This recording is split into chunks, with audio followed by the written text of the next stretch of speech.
Yo, what's up guys? Welcome back to the channel, and today I'm gonna show you how to read your Experian credit reports. It's gonna be a quick video. Let's get straight into it. First, we're gonna talk about understanding the report structure. Now, the report is gonna include things like personal information, where you verify your personal information such as the name, address, and your social security number. There's also account information, so where you can review your account information, including credit accounts, loans, and public records. There's also inquiries, where you can check the inquiry section for any credit inquiries made by lenders or creditors. And there's also public records, where you can review any public records such as bankruptcies, foreclosures, or tax liens. Now, for credit account information, you got account types, where you can identify the type of account, such as credit cards or loan or mortgage. There's also account status, where you can check the account status. It could be open or closed or paid.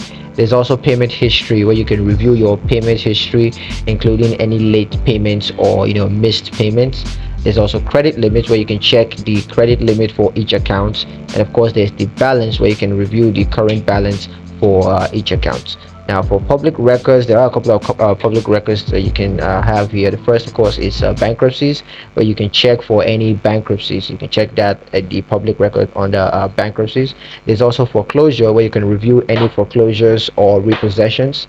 And there's also check. You can also check for any tax liens or outstanding tax debt.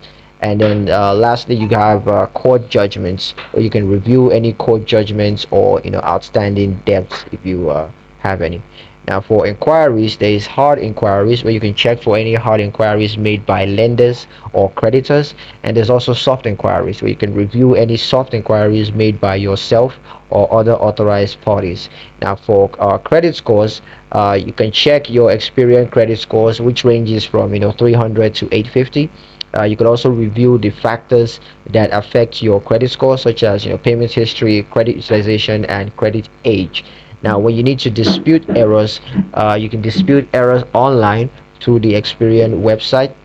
You could also dispute errors by calling Experian's customer service directly by their phone.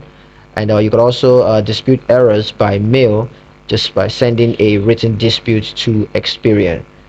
So yeah, that's pretty much it for the video, guys. Hope you liked it. Hope you found the information useful. If you did, like the video, comment down below, let me know what you thought. Share the video with your friends, and subscribe to the channel if you haven't done that already. And I'll see you guys in the next one.